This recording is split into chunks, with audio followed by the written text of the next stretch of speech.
If you're in need of some high-quality professional live streaming capabilities for work or hobbies or whatever, check out Melon. Yes, like the fruit, Melon.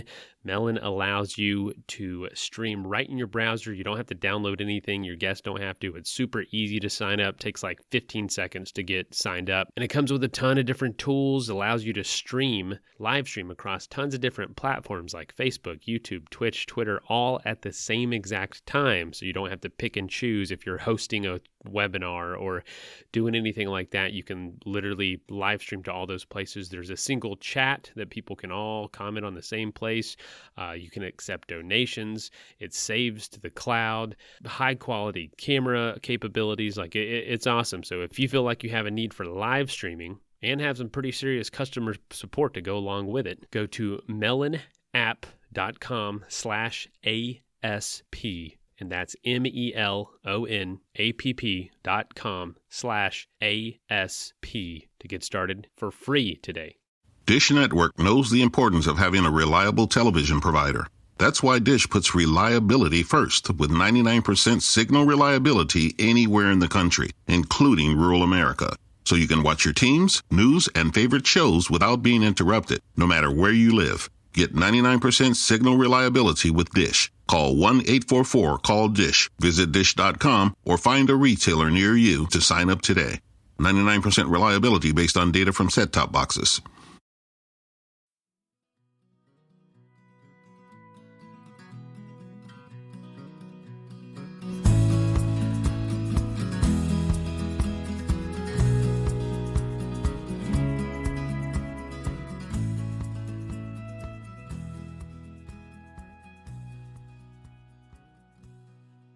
Hey folks, welcome to the Adventure Sports Podcast. I'm your host, Mason. Today's episode's coming up just a little bit late, a day late. I uploaded it yesterday, but something didn't happen and it didn't publish, so we're publishing it today. But today's revisited episode is talking to the Strawbridge family that we talked to 2 years ago, over 2 years ago now, about through-hiking the Pacific Crest Trail together, a family of 6. Georgia being the youngest at 11 years old, and then the parents, Vince and Monica, doing this with their 4 children, which is unbelievable. And since we talked, a couple crazy stories here. Since we talked, they have completed the Triple Crown, so the Appalachian Trail, Pacific Crest Trail, and the Continental Divide Trail. Funny enough, they are also nearby neighbors of one of my best friends, Jordan Wolfram, who's also been on the show. And we were having like a barbecue at Jordan's house a few months ago, back in the fall, and in walks in the entire Strawbridge family. So I got to sit down and talk with them and meet them. We're from kind of the same area, just by chance. And I actually ran into Vince a few weeks ago at an event for Athletic Brewing, just happenstance, ran into each other. So I am going to make a promise to y'all that I'm going to get them on again to talk about the other 2 through-hiking experiences with the Appalachian Trail and the Continental Divide Trail, because the stories are crazy. They finished last year, and I'd love to know what they're up to now, because that is a heck of an achievement for your entire family to do, with the youngest being, 14 years old, and then kids, high school age, college age, all doing this together with your family. Such a cool story. So enjoy the revisited episode from a few years ago. And yeah, thanks for your patience with us. All right, let's jump in.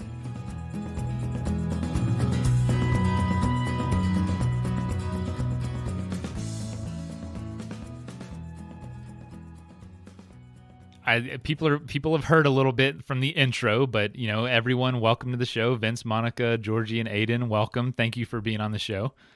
All right. Well, thank you for having us. We're excited to be here.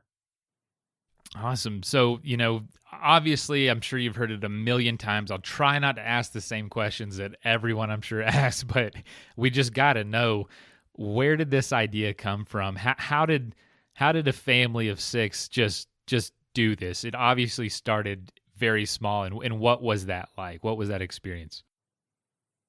Monica, I'm sure you want to tell. Well, I think it started with an idea that I had always wanted to hike the Appalachian Trail, but assumed it would need to be after the kids were all out of the house. And I don't know, I guess we were talking about it or something, and Vince kind of started thinking, and he kind of suggested, or he kind of just came up with this, why couldn't we do it when they're with us? Why don't we try to do it when they're with us? So yeah, he kind of had the crazy idea to try that. Wow. How long ago was that idea? Well, it was. I would say it may go even further back than that. We've always sort of had a throw the kids in the truck and drive them around and take them with us to places, even though it slows us down a little bit. But what Monica's saying is right. Like, she had a friend, and she and her friend were talking about doing the Appalachian Trail after the kids were gone. And it happened to be a friend of ours who really got us into hiking in the first place. Their family did. We were at I jump into industries right as they're going down. So I went out to Cisco right as the tech bubble was bursting, and then I came home to Florida right as the housing market was crashing. And so we kind of got caught short in the housing market crash, and owed a lot of subcontractors money, and needed to pay them back. Really had a sense that was important, because I had borrowed some, built some houses on credit and owed them a lot of money. And so with that feeling of, good night, I got to pay all these people back, we got to buckle down, and live lean.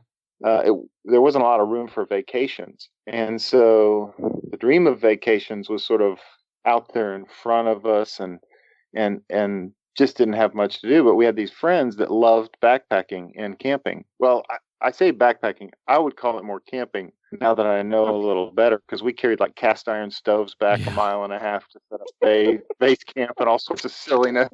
And so we would go camping with them 4 or 5 days at a time, and it wouldn't cost anything. And so I felt really good about doing that. There's just a cheap way to get out and spend time with the family, and we ended up really loving it. So that sort of one thing led to another kind of business, and then all of a sudden we went, what was it, 2000, I want to say 17, summer of 17, we went up to the Smokies, and we hiked a loop hike out of just above Lake Fontana, and the kids just got stronger each day. And I looked at Monica the last day, and I was like, my gosh, these kids can walk. Like, we ought to think about bringing them, we ought to think about that through hike that you're dreaming about and incorporate the kids. And one of the really cool things for us was that it was sort of coinciding with us getting out of debt, for those, from a long time before. So it was kind of a fun sort of celebration to consider an experience like that. So of course, then you sort of think, if we're going to do a big through hike, it's going to be one big long through hike. And it's only going to happen once in our lives. Why wouldn't we make it something out west that's a little more unfamiliar to us? Because the Appalachian Trail is something that we have access to so readily, being just 10-hour drive away. So I think that was a great choice. The AT is close. PCT is like, I don't know. It just seems like the crown jewel to me, for sure. I don't know why, but I just love the Sierras and that west side. So you had the idea, and you guys started realizing that you like to backpack, like to camp. Was it hard to convince anyone in the group that this was going to be a good idea? Oh, I threw a tantrum the first day. And who's this? Is this Aiden? This is Aiden. Okay. With a tantrum. Why did you throw a tantrum? Well, I'd been homeschooled for 4 years in middle school, and then I went to high school, and I had made all these friends, and I was 2 years into high school, and Dad's like, hey, why don't we take you away from all that, your new home and your new friends, and why don't we pull you away from that and put you on a trail with a bunch of dirt and and your family, and that's it. Yeah, that does sound really crazy. I'm not gonna lie. To a lot of people your age. And part of it was the fact that I was in the IB program, which is a very like single track. Like you have to take a test to get in as a freshman, and if you step out of the program, you can't step back in. So I was hesitant because I knew that if I stepped out and essentially took a gap year in high school, then I would be coming back to the class of 2021, which I should, according to my age, be graduating with the class of 2020. So that was going to be hard to see my friends graduate a year ahead of me. And that was probably my biggest concern was, gosh darn it, I'm going to miss out on friends. Yeah. That is difficult. That's very difficult. And I'm sure, in that area, not nothing against Central Florida, but I'm sure the PCT isn't on a lot of people's minds from day to day like it would be in somewhere else that's a little more adventurous. I can say that because I lived there for 6 years, but that had to be a factor. It's not like any of our friends were like, oh, we can't. You get to go on the PCT, right? They were like, "What is that? What is that? You're going backpacking for 6 months? Are you serious?" Wow. It was not cool. Yeah, I think she even had a couple of her friends suggest that she emancipate herself. Oh my gosh. So what? But she came around. She came around. Okay, it came around. Now, man, I just think like kids are in school. Like we hear it over and over again. Like, oh, I've got to do it before or after. I guess what gave you the confidence to say, let's do it right now. Let's do it this year in figuring out school and all that. Like, what do you think was, because you had to just feel like you were on an island a lot of the times with this idea. Mm-hmm. As far as the confidence, I think Vince should be the one to speak about that.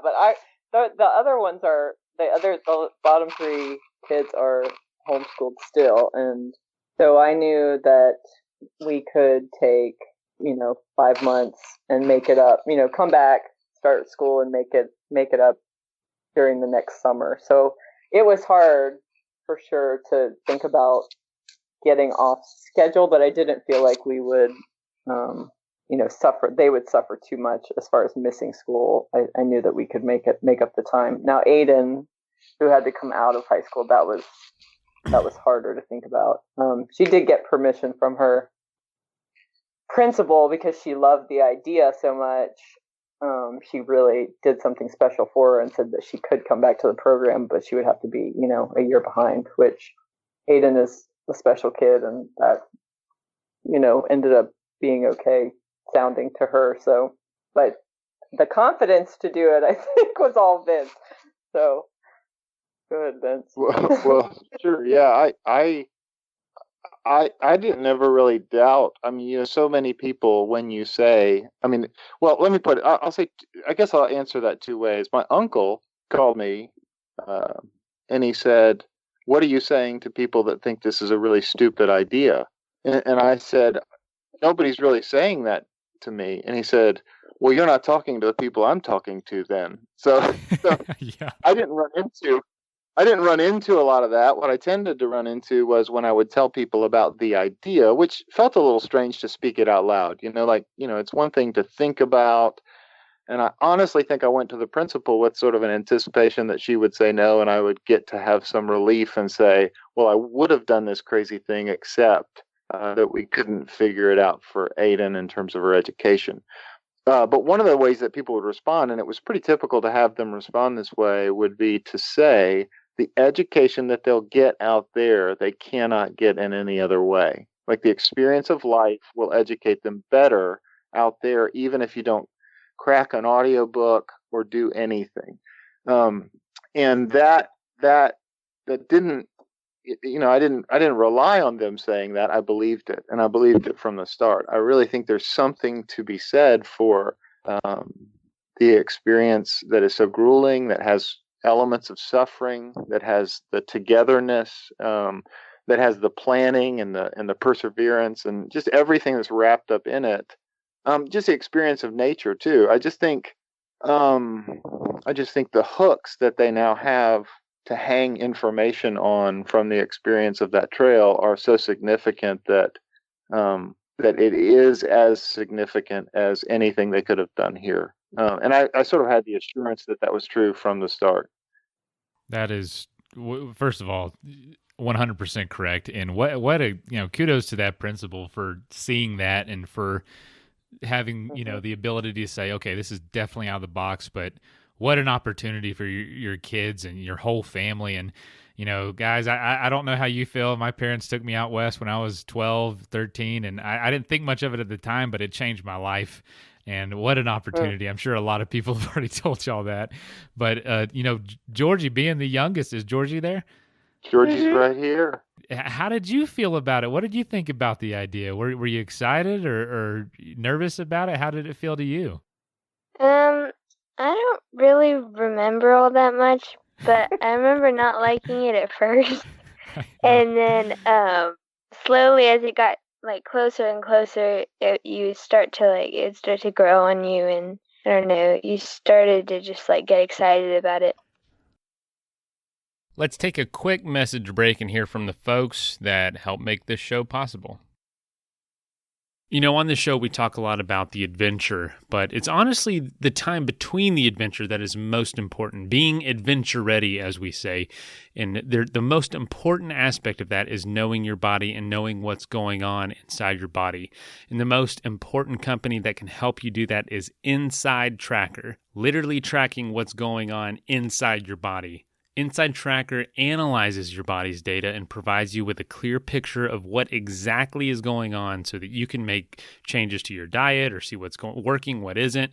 And how they do it is they analyze all the data from your blood, DNA, lifestyle, and fitness trackers to help you optimize your body and know what's really going on. So if you'd like to learn more or get 25% off the entire Inside Tracker store, go to insidetracker.com/adventure sports.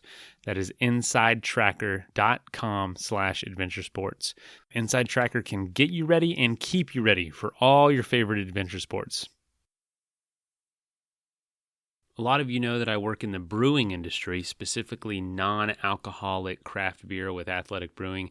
And one of the cool things about it is we can ship our beer through the mail. And you typically can't do that with alcoholic drinks until now. Introducing Drizzly, the most convenient and easy way to get beer, wine, and spirits delivered to your front door in under 60 minutes. It is the #1 app for alcohol delivery. So whether you're planning a big party, you're in the middle of a recipe, you've got kids you're watching, whatever reason, you can't leave the house, you don't feel like going anywhere, you want to stay on the couch, either download the Drizzly app or go to drizzly.com and you can browse tons of different selections of beer, wine, and spirits and get it delivered, like I said, right to your front door in under an hour. I often pick up a pack of non-alcoholic beer and, maybe some beer I haven't been able to try. So if you want to give it a shot, download the app or go to drizzly.com. Use the code FAST5 for $5 off your very first order. And let them know you heard about it on the Adventure Sports Podcast. If you're like 90% of the population out there, you are trying to reduce your sugar intake. I am excited to talk about Sugar Break, the first natural, non-prescriptive support system that empowers you to reduce your sugar intake and manage healthy blood sugar levels. So whether you've got a really big sweet tooth like I do, you can try their Resist product, which helps you resist those foods. Or if you need to stabilize your blood sugar or even reduce your blood sugar and have blood sugar with confidence throughout the day, where you're trying to maintain a keto diet, all those reasons, any reason you're trying to reduce or resist sugar, Sugar Break can help. And they also have an awesome line for kids. And again, it is all natural. So if you're trying to make 2022 a year of healthy eating, healthy consumption, and better sugar intake, you can try and learn more about Sugar Break at sugarbreak.com/ASP and use the code ASP for 15% off your entire order. This applies to any product on their site. Again, sugarbreak.com/ASP and use the code ASP for 15% off. That is plenty of that for now. Let's get back into the episode. I'm sure you saw it in a different way, just what was going to be exciting about it and what wasn't going to be exciting about it was different than what your parents probably were thinking about. But I honestly can't even wrap my head around this to go out and do it like that. So, with planning and everything, what was that like? What was it just getting it together? Were there times that you were laying in bed and thinking, what have we decided to do? Yeah. Still feel that way? Yeah. Yeah. How much of the bit. planning did you do, though, Georgie? Really? Yeah, that was all Dad and Mom, and probably a little bit of Aiden, but I didn't see that part. All right. Well, Mom and Dad, how did that feel to you? I would say that I felt exactly the way that you're describing. Like, what have we done? What have I committed myself to until we walked into Portland, having walked through all of Washington? Like, it took me that long to be comfortable with it. But yeah, you just have this sense. And I would call my brother. My brother actually lives out there in Denver with you. I would call him and I would say, it's 2:00. And it just felt like I hit a wall every day at 2:00 in the planning of it, where I would think, what on earth have I bitten off? This is so insane. I can't believe I've done this, because, you just need so many things to come together: food, resupply, gear, all these things. And you're still trying to do life in the middle of all of that. And so I did have this sense of being, and we were not, if you can picture novice backpackers, that's who we are. We had completed one 64-mile hike before we committed to it, and nothing longer than that. I don't think we'd spent longer than 3 or 4 days out in the woods at a time before we committed to this hike. So it's not like we really had a sense of what we were doing. It was just kind of like we had this zany idea and we were then going to have to pull it off. So all that to say, I would call my brother and I'd say, I've hit the wall. Now I don't believe it. I had 5 conversations this morning with people where I was so excited about the trail, so excited what we were doing, but all of a sudden I'm thinking, what a fraud. Who am I kidding? We can't do this thing. So what got you through that wall every day? Friends, people. I mean, when people believe with you, in an idea, you just, we're not ashamed. We're not very ashamed to rely on other people. And so I would call my brother. He would encourage me. I'd call my uncle. He would encourage me. And I'm a generally optimistic person. And so it was an uncommon experience for me to have to sort of reach out to people and say, hey, can I pull this off? Should I do this? And they were all very encouraging. Oh, let me say it this way. Somebody, Monica said to me one time, she said, it just seems like you don't care what anybody thinks of you. And I walked away from that and I came back and I said, because I think she wasn't thinking well of me at the time. I mean, that may have been what was really going on. That sounds like a compliment to me, but it all depends on the context. Well, that's right. But I did want to set up the context, so at least it sounds, at least it's probably more accurate. But what I finally came back to her and said was, it's not that I don't care what anybody thinks. I care very deeply what about 5 or 6 people in the world think, and what they think matters so intensely to me. That I run these things by them, and then with their approval and their affirmation, and if I get their cheer, I'm good. And so it was in that time that I sort of relied on those people. But the thing I was going to say was fascinating was, I'm sure there are a lot of exceptions, but I would say you ask any through hiker and they'll tell you there's this hour of the doldrums in the afternoon where you just think you just got to grind through it. Georgie and I would call it cry 30, because every day for about an hour and a half she would cry, and I'd just say an hour and a half. Like it got down to 30 minutes. I don't believe that. It got down to 30 minutes. That's true. After a long time. But, That's true. So, but for a few weeks walking with Georgie, I watched her experience some of the same things that I had in preparation for the trip, where a second wind is coming. You just have to live through it to get to the other side. So I don't know. It was a really neat experience, because I definitely had the feeling that I was putting myself out there into the unknown. So did you as parents get any criticism from other parents saying, "What are you doing?" to your kids? Monica, you remember some, don't you? I don't really remember much.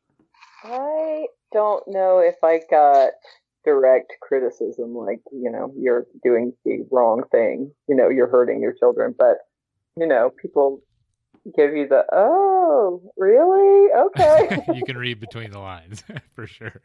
Yeah. I could tell a lot of people thought it was absolutely nuts.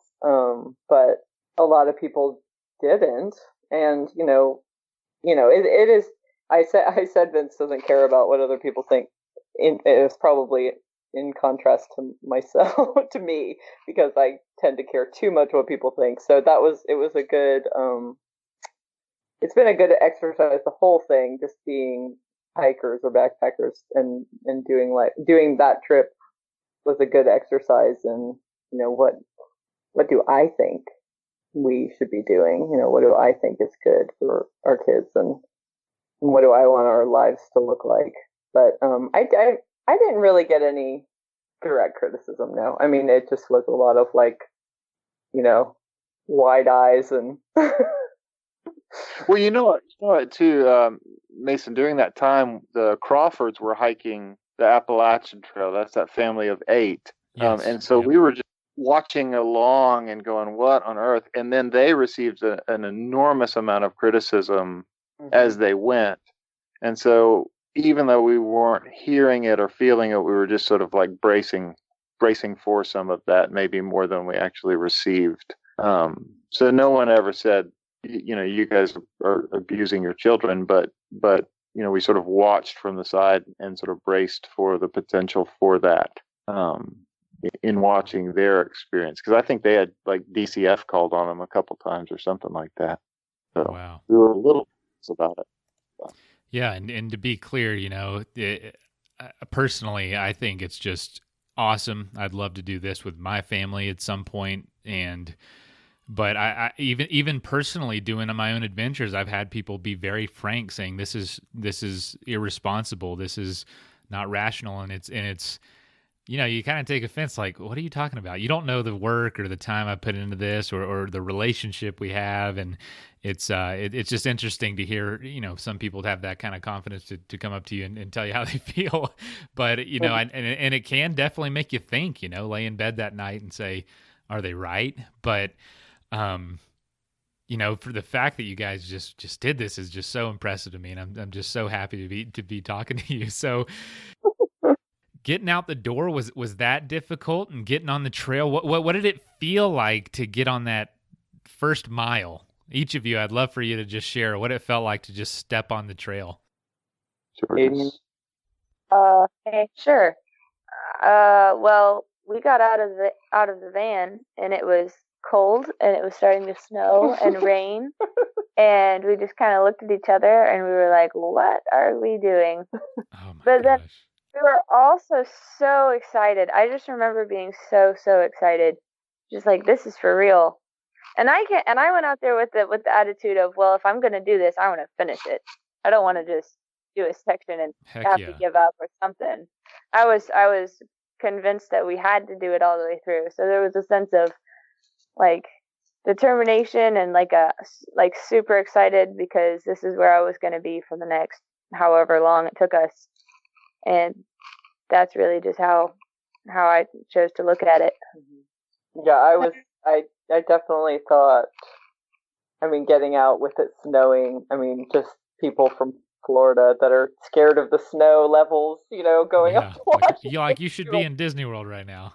Yeah, I was like, oh goodness, what have we done? But it just felt like surreal, like I couldn't believe we were actually there. And then you see this landscape of the Cascade. It was just so beautiful. And I think the first day, you guys, that we saw this like complete, well, not complete, but the half rainbow, yes, just all the way stretched across the sky, across the mountains, and it was just amazing. Somewhere there's a picture of Georgie, and behind her is like a full, like that rainbow was so bright and vivid. It was just like whoa, that is so cool. Yeah. And the cool part was that we were like up on a ridge, and we were looking down into a valley, and there were clouds above us, and then below there was just this rainbow out of the middle of nowhere, and it was so cool to see that. It was pretty magical. I think that was the first day. Mm-hmm. So, I had never seen snow before, or Jenny and I had never seen snow before. So we got out of the van, and then it started, like, I don't know, snowing, but it was wet. And so, I just remember being excited to do it, and, like, excited that my uncle and my cousin were with us, and also a little bit confused as to what we were doing. But get used to that. yeah, I really, yeah, yeah. I didn't know what to expect at all, and so it's just really fun doing that. Yeah. It was fun. I was in a flurry running around trying to help everybody get their stuff packed, and then thinking, wait, we got to keep our stuff dry because we're here on our own. And I think the thing I remember most significantly was feeling like it was so remote, because we drove up a very long dirt road to a pass. This really nice man named John Smith drove us to the top of the pass, Hart's Pass there. But you're 30 miles, then you got to turn and come 30 miles back. Then you got to go 20 miles further past that to get to your first stop. So you're 60, 20, well, I guess even a little more than that, but you're nearly 100 miles from your first stop. So it just felt so remote. So even all our hikes in North Carolina, the furthest we'd been from amenities or a road or something was 10 miles. And it just had a feeling of being so distant from all that. And I can remember having this sort of compulsion to pretend we knew what we were doing, and we were a little more savvy than we were, because there were all these hikers up at the fire, sitting around the fire and just talking, and they had already gone and touched the border and come back. So we were like, they're gods. Like, we're in the presence of God. Yeah, like, filthy gods. Who are we kidding? What are we doing? And I remember Monica started laughing, and she's like, do you think we should pray? And I was like, a whole lot. I don't know. We are in trouble here. Do not stop until we get to Mexico. It was fascinating, and it was fun and funny that two of my kids saw snow for the first time. I remember being really like, this is so fun. So that was exciting. We were all excited, I think. Wow. So, how long, in your opinion, did it take to get in the groove of things? I'm sure there was a lot of, adjustments and pains at the beginning of, like, oh my gosh, we're really carrying all this weight on our back through this landscape, through this terrain. And there's got to be a routine that eventually starts creeping up. What do you think, Monica? I don't know. Like we were used to it. Well, I'm trying to think, because about 2 weeks in was when everything started hurting on me. Like, I was okay until about 2 weeks in. I was a little bit opposite of what you might expect. I mean, as far as our schedule, it seems like we got kind of we kind of were on the schedule right away. Were we not? Well, I think we got some routines down fairly quickly, but the soreness just sort of sits on you for a few weeks. And one of the nice things was, I guess, I had read a lot and had chatted with a lot, so there were some really great people that would communicate with us early. Either I met them in chat, in those Facebook groups or things like that, and they were very communicative and helpful. One thing they all said was, it takes 3 weeks. It takes 3 weeks to get your legs under you. And for some reason, it's just so true. Your feet are just sore, and you go to bed sore, and you wake up sore. And then one day you don't. But I can kind of remember, for me, we came into Thru-Hiking, and we felt like, holy cow, we did this. I cannot believe we did this. Then we made it to Stevens Pass or Snoqualmie, and I still sort of felt a little horrible. But then maybe after that next section, because that next section's a big deal. And we walked over 100 miles, and we left after some hikers that we knew were very strong hikers. And we just kept saying to ourselves, we'd meet a group of hikers, and we were slower than everybody, and we'd be like, well, we'll never see them again. That's the last we'll see of them. but there was this particular group of hikers, and they called themselves the Royal Family, and two of them in particular were Columbus and Blue Bear, that the kids just absolutely loved. And we'd run into them briefly in Stevens Pass, and then we caught them in Snoqualmie again, and we walked into town, and they were just like, they just cheered, and they were like, "You made it! I can't believe you caught us!" And it was just this real fun feeling of, I think we're hikers now. I think we do now. But I remember that feeling for me was kind of in those sections when we'd sort of conquered some of the more difficult pieces of it, and our feet were not less. You would go to bed, you'd go to bed and wake up sore for the first couple weeks, and then after about 3, you'd go to bed sore at the end of the day, but you'd wake up feeling refreshed and ready to go again. And it was a weird switch for me. I think that was true. Was that true for you, Aiden? The switch? Yeah, where you just sort of started to feel like you'd wake up ready to go rather than yeah, I mean, it was very gradual. And there were always mornings where I would wake up and roll over and not feel like getting up. But it became more and more comfortable to do that, I guess. And especially once Dad realized that he had done his math wrong and we actually needed more miles than we were currently doing, I realized that it would probably be helpful, if being the oldest kid, if I could help get everybody moving. Because Mom's not very good at getting up either. Wow, throwing Mom under the bus. Oh, it was good. It was so bad. Yeah. I think I took the longest to get ready. I mean, you would have to wake me up about an hour and a half before you want to actually start walking. It would just take me so. I would just like sit up. I'd want to lay there first, like wake up, lay there, then sit up for about 5-10 minutes, just kind of sit there, huh? Gradual wake up. It was bad. It was really embarrassing. And Henry, I'm hoping I get better at that this time. But Henry was brilliant. He had this strategy where he would wait until he saw Mom putting on her backpack, and then he would get out of his sleeping bag and get up and go. And oh my gosh. Oh man. And I really wanted to adopt that strategy, but if I didn't move, then nobody else would move. So. Hey, I'm sure. Gosh, I'm not kidding. You guys got an education that the world doesn't even comprehend today. It's unbelievable. That's so awesome. So awesome to hear. Now, gosh, time is just flying, guys. I could talk to you forever, I'm sure. Can you share, maybe each of you just share an experience or a day, maybe it was a moment or in an area that just is really, really memorable to you, and maybe it's the first thing you think about when you think about the experience, or maybe it was a person you met. I don't know. I'd love for y'all to share something like that. I have one. Yeah, go ahead. Yours? Georgie has one, Aiden. Mine is after the snow on Muir Pass when we were stuck. Well, not stuck, but we were camping.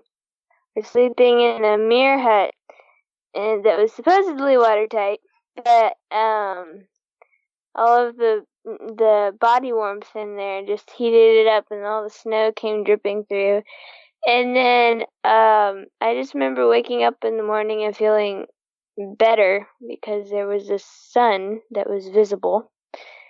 And then we got to hike and go see all the snow that was surrounding the place, and that was just really fun. And we got to do it with So Good. It was one of the hikers that we met. It was really fun. So, yeah, that was mine. Some sunlight come to brighten your day. That's Yeah. That's a great one. The setup that Georgie didn't give you was that we walked through a day of rain that was between 30 and 40 degrees. And we crossed over the top of a couple of passes in the Sierras, and we did that in the rain. And we went to bed in the rain, and there was a little bit of crying here and there. And I had soaked down sleeping bag and soaked down jacket, and so I had to sleep in between Monica and Henry to stay warm. That was the day of rain, and then it snowed all day the next day, and so we walked in the snow all day long after being wet the day before, and so it was a fairly miserable experience. So what Georgie's describing is walking into the Muir Hut, sort of hoping that would be this oasis and protection and dry place, but the condensation from the body heat that created just dripped on us all night long. So we were soaked the whole night again. But we woke in the morning and it was beautiful and sunny, and it was against that snow. So it just felt like we beat it. The clouds opened and we made it through. So I think that's the experience she's describing. That was what I meant to say. I could picture it. I could picture exactly what you were talking about. Been there before, and that sun can come out and bring a tear to your eye. Oh, I have a story. I can't remember where exactly we were, but I remember I was walking along and I had my pink headphones in and I was going uphill at a pretty steady pace, and I was more or less alone. I could see Georgie if I waited a few minutes and she would catch up to me, but Henry was ahead of me. And so I had my headphones in and I was listening to a book, and I look up and I see this like golden brown like spot, and I thought, oh, it's just the back of Henry's head because he has dirty blonde hair, and I thought for sure it was Henry's head, and then I look again and I realize it's a bear's face. Wow. Henry must have been looking rough. Exactly right. So a bear's face, really? It was a black bear, I think, but it was standing on the trail, kind of looking around, like it didn't see me, and I was probably like, probably like 30-40 feet away from it, and we were just face to face. And when he noticed me, he stopped and he just got rigid for a second, and then he took off up the trail the direction I was headed, and I realized, oh crap, Henry's up the trail. And so I probably did the dumbest thing you could possibly do, and I ran after the bear, yelling, Henry, look out, like you're going to get hit by a bear. I thought for sure I would come across Henry, like, trucked with this, like, just dead and torn to pieces by this big old bear. But fortunately, Henry had gone around a switchback in the trail, and the bear had gone off the trail. I looked at its tracks, and after that, I just stopped and sat down because that was too much. Oh my gosh! So after, I mean that was really a hard experience for you, just thinking the danger or what could have happened. Yeah, oh, it was kind of mind blowing, but I was really glad that nothing bad had happened, and it was really cool. I have the coolest bear story. That is an awesome story. I'm not gonna lie. Stop bragging. Not to brag, but Georgie didn't see a bear the entire trip. Oh, Stop. It's okay. Yeah. It's actually not. But So how about you, parents? What was there? Is there a time you thought this was the right decision? This is unbelievable. I definitely thought that many, many times. I would I would tear up sometimes just like that we were out there together, and but I think that was confirmed kind of the whole time for me. But I think what stands out for me is the visits we got from family and friends on the trail, like people like my parents and my sister flew out. My birthday and Aiden's birthday are like 7 days apart, and they flew out to Tehachapi when we were there. And we actually got really sick in Tehachapi and ended up staying there took 3 zeros there. So it was a long stay, but they flew in and surprised us and hiked with us a little bit, like the next day once we were well, and my sister spent the night out with us, and it was like, she was like, what is this cowboy camping? I want to try cowboy camping. And I had been too scared to sleep out. I just didn't like the idea of cowboy camping. I wanted like my little, illusion of safety around me with the tent. But I camped out with her. She and Aiden and I like sat up laughing a lot into the night, and it was just so fun to have people come and visit us. I mean, we felt super. I can imagine it just lifted your spirits so much. It really did. Yeah. Vince, what about you? For me, it was a little bit near the same time. So on that southbound push, and Aiden alluded to my bad math. So what I had done was calculated the timing to the Sierra, not through the Sierra. And so I have a friend back home who's more of the administrative genius, and he texts me and he says, this is somewhere in Portland. He says, hey, you need to pick up your pace to about 22 miles a day on average. That includes the rest days. So we needed to walk 26 miles a day to make it through. And so we really had to bust it all the way to the Sierras. So, we've made it through Washington. We feel very accomplished, but then we had to pick up the pace to sort of beat the winter into and out of the Sierras. And so the kids just pushed and pushed and pushed. And we woke up and did long, long days. When we walked at least 26 miles a day, and it was really grueling for a long time and not easy. And I can remember coming through the Sierra, which was a very difficult sort of passage for us. We just had some weather, and we had a lot of cold, and we had some tough and frustrating. It was just a heavy effort to get through the Sierra for us. And I can remember coming out the other side, down into South Kennedy Meadows, which is sort of just like, it's that sense of you've made it, and now all you got to do is walk home. Remember that next section, that next 130 miles, to Tehachapi, thinking we've done it. Like we've really done it. And I was walking behind Georgie one day, and this is just really stands out to me. I was walking behind Georgie one day and thinking about that and thinking about all she'd been through. She had the wrong shoes at first, and her feet were sore for about 300 miles till we got it figured out. And she'd carried a backpack that was rubbing her lower back, and she had to walk with this is my 11-year-old at the time daughter, had to walk with a rash for 2 weeks. And all I could say to her was, you just have to go. I don't know what to tell you. You have to fight through it. And so I'm walking with her in that 130-mile stretch that's got that feeling of you've made it.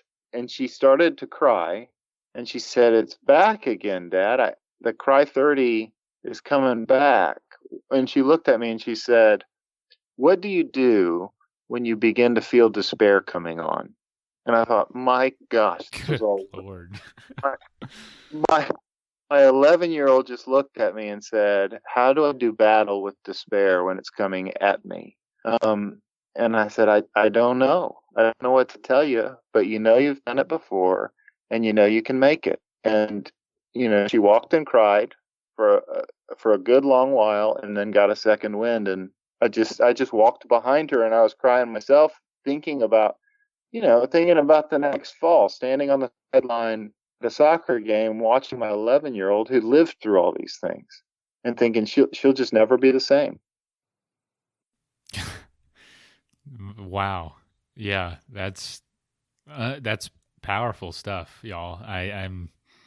I'm honestly just blown away that, you're standing there in Central Florida at the soccer game, and you're all just looking at each other like you have this big secret that you can't tell, like you're all superheroes and you're in disguise, and you all know it, but you don't really have the ability to tell anyone everything you've just been through.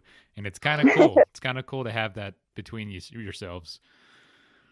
I'll tell you, this is really funny. I have a couple of uncles that have always been my heroes. One is 6'9", and he's bigger than life, and the other one was this one that just changed the world for me. Actually, his son, I think, went to school with you around the same time, but he passed away this year, and it was just he leaves this huge hole, because I told you there's only 5 people whose word matters to me, and he's one of them. But we were at his funeral, and my giant uncle, the 6'9" one, calls me over. He's talking to this family, and he says, hey. And he gets me over there, and he looks at all of them. He says, hey, have any of you guys done something no one else in the world has done? Because we didn't find out that no family this large had walked the trail until we'd done it, until we walked into Kennedy Meadows. We had no idea. Well, he says to this family, has any of you ever done something no one's ever done? He said, my nephew has done something no one's ever done, but he's a joke in his hometown. Oh, man. So we're only superheroes in our own mind.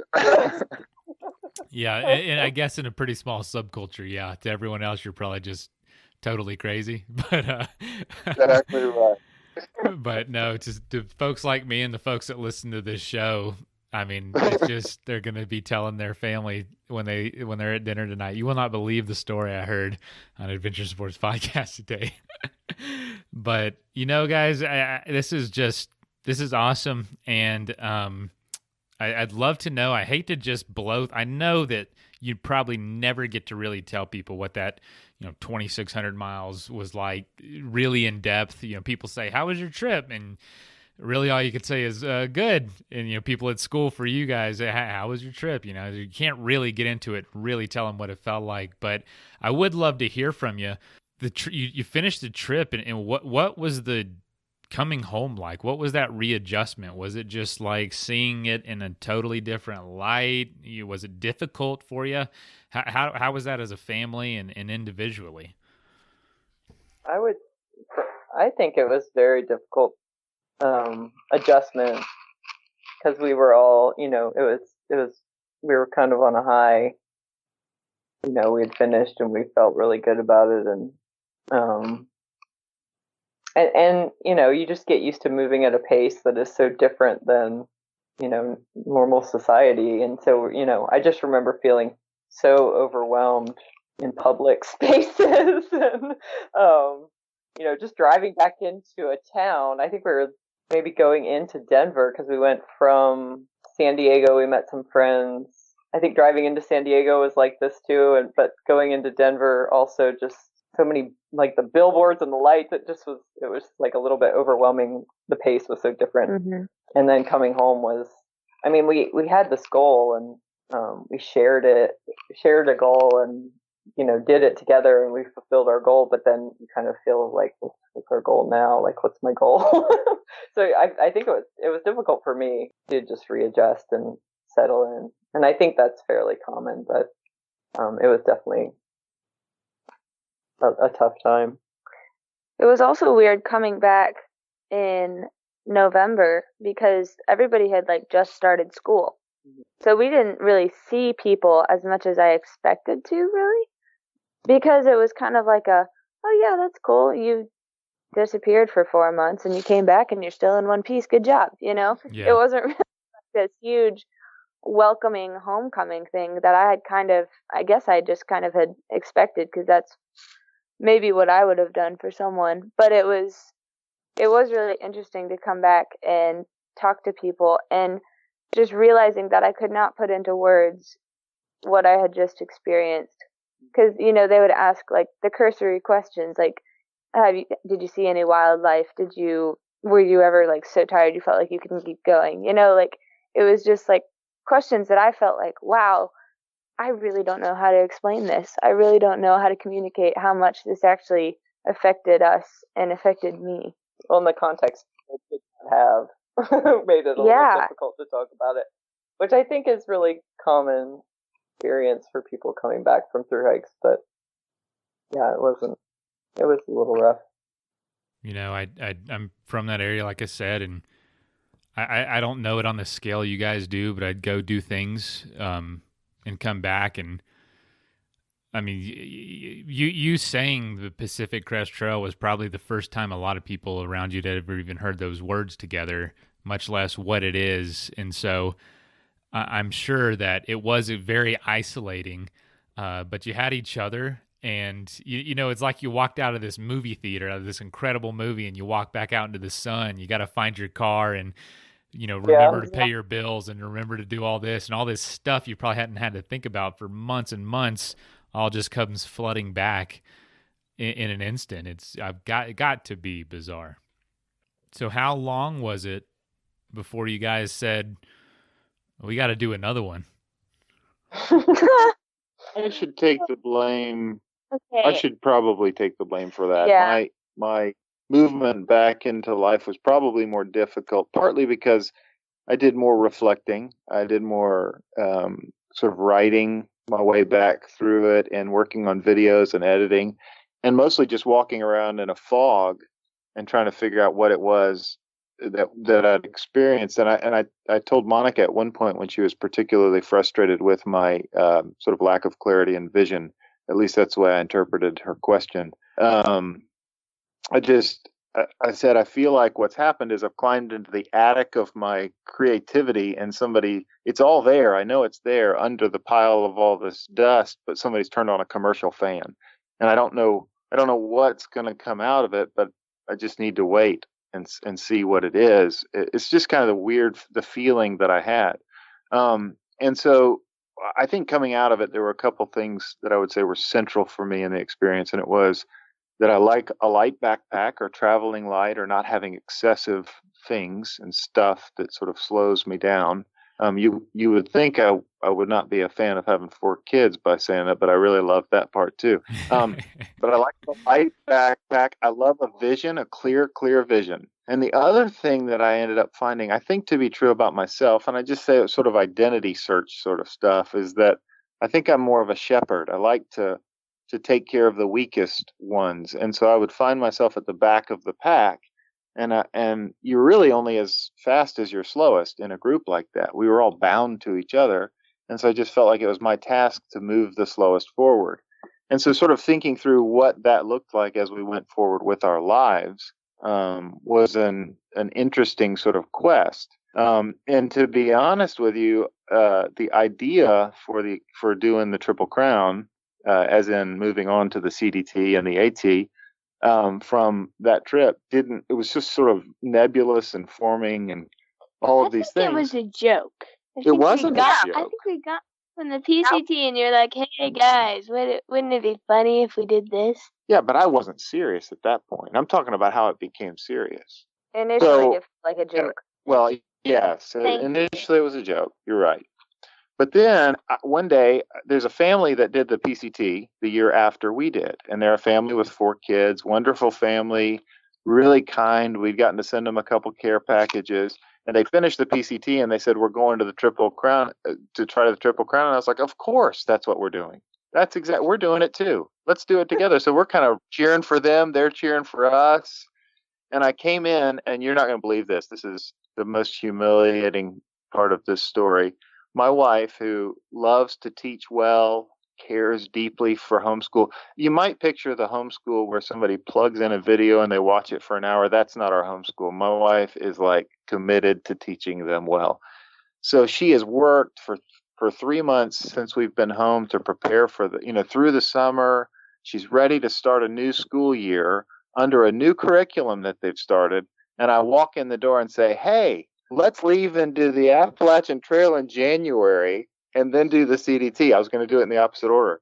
And I dropped it on her first day of homeschool. So I don't know how things work at your house, but it was maybe not the best presentation. That's about how I approach things as well. I get this grand idea, and about 30 seconds into it, I spit it out to my wife, and she's just like, have you thought about this for more than 30 seconds? And I'm like, No, I literally just thought about it, and I said it on my second thought about it. No, I absolutely understand, and I can definitely visualize the aftermath and just, what are you talking about? That came after that.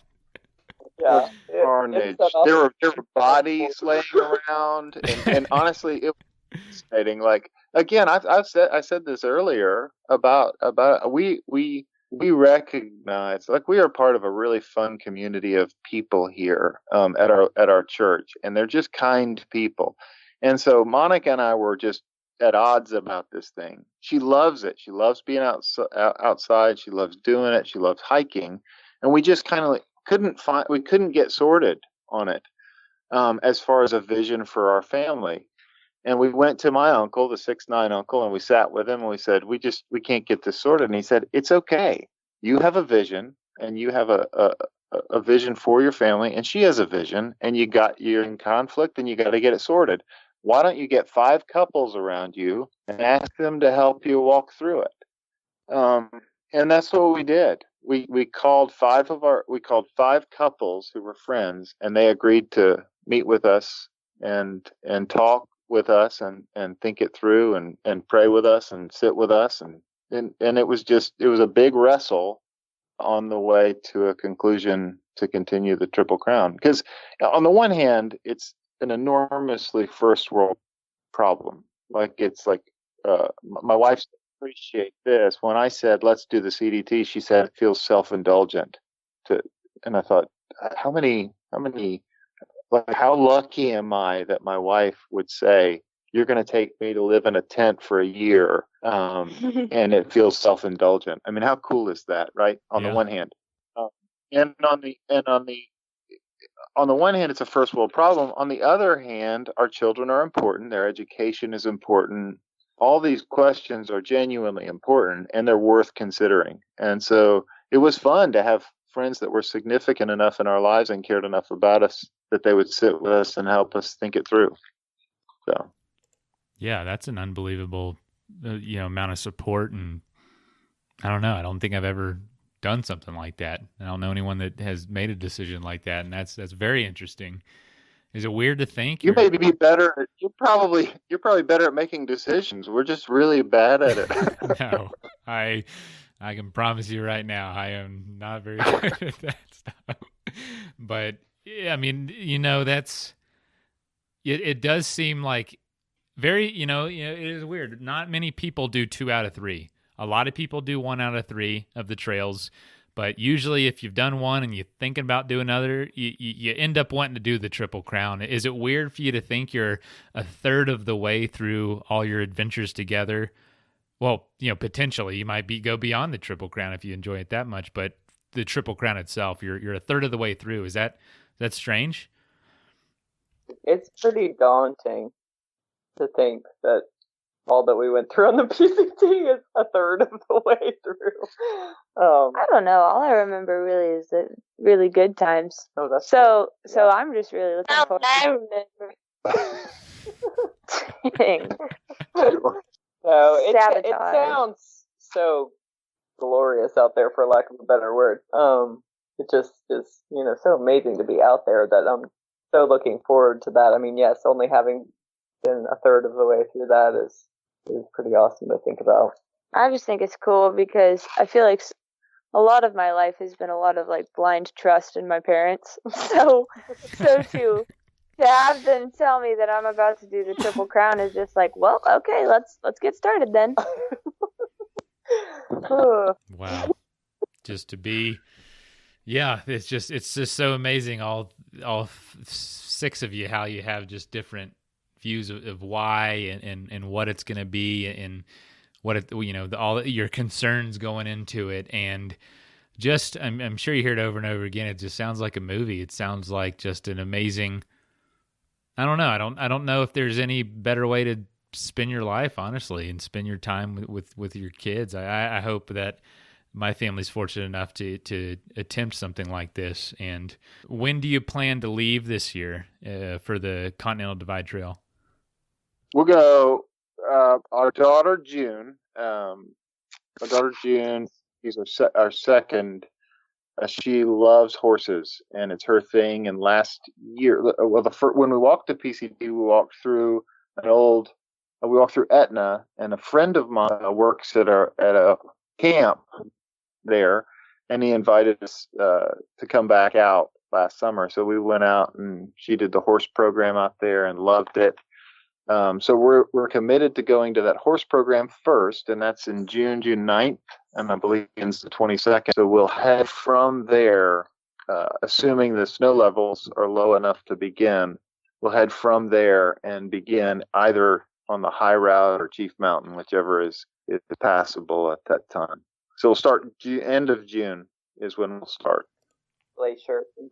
In Glacier, starting north, going south. That's right. We'll Yep. start north, go south. We fell in love with the southbound direction. We just loved the experience of it on the Pacific Crest Trail. We sort of see the CDT as sort of that. I mean, that one will be so remote, so difficult. I mean, it's sort of like the last. I mean, it's just sort of silly. Like when you consider the odds of pulling it off, it just seems so unlikely. But assuming we're able to pull off the CDT, it feels like the AT will be more of a party. Like we just kind of we'll walk north with the crowds. We'll walk into towns, and so I don't know. It's sort of a fun way to do it. I feel like we're doing it backward. But I kind of like it. Yeah, I haven't done them. I've done pieces of all of them. But yeah, a lot of people start with the AT, of course, and do a PCT or CDT last, just because it is, the more remote one. But I'm a firm believer in kind of what y'all's mindset is already. Just, you got your stuff, you got the want to, just get out there and start walking, and you can put it together. You can piece this together and make it happen in 1 foot in front of the other, 1 mile after the other, and the next thing you know, you're in Mexico. I'll tell you this: one of the coolest things I thought was one of our friends pulled the kids together while we were sort of debating whether or not we were going to go, and she said, "Tell me, guys, what you loved about the PCT, what you hated, what you're looking forward to about the CDT if you go, and what you are anxious about or nervous about." And the thing that my second daughter, June, was most looking forward to was she said, "I'm excited to get to have all of us. This is the last time all of us get to spend this much time together before Aiden's gone." And it's just sort of a cool thing. Like, this is really, in terms of us being a family, this is really it. Aiden's going to go off to college after that, and we won't be us. We'll be us without Aiden. And so it was a cool insight from her, and it really is it just feels like we're celebrating us in some way, and in a really unique and fun way. Absolutely. Now, how can folks follow along? I assume there's going to be a lot of people that want to follow this one. Yeah, we have what's that, Monica? I said, you're the social media guy. You got to fill in on all that. I would love, we've done such a good job of keeping our kids from technology, from being overwhelmed by it, that they're inept. So I'm actually in charge of all of it, which is bad to have somebody in their 40s talk of social media. But at any rate, we do have, and my wife, who everybody wants to hear from, doesn't want anything to do with it. But we are at Strawbridge Treks on Instagram and on YouTube and on Facebook. So it can be found at Strawbridge Treks on all of those things. And one thing that's really going to be fun this time, potentially, is that we've got local college, Florida Southern. Actually, the film department is dedicating an intern to the trip who's we'll be mailing back raw footage, and they'll put together vlogs as we go from the trip on our YouTube channel. Which is scary to put the editing capacity of somebody, of that much footage in somebody's hands. They could make you look any way they want to. I was telling somebody the other day, they said, "Oh, your family's so amazing." And I said, "No, we're not." And people thought we were amazing. Well, I would say to them, you should have seen us a mile back. It was World War III. Yeah, the power of editing. Trust me, I've made some goofballs sound pretty good on this show. Cutting some pretty awful opinions out. Yeah, I've heard a guy. What's that?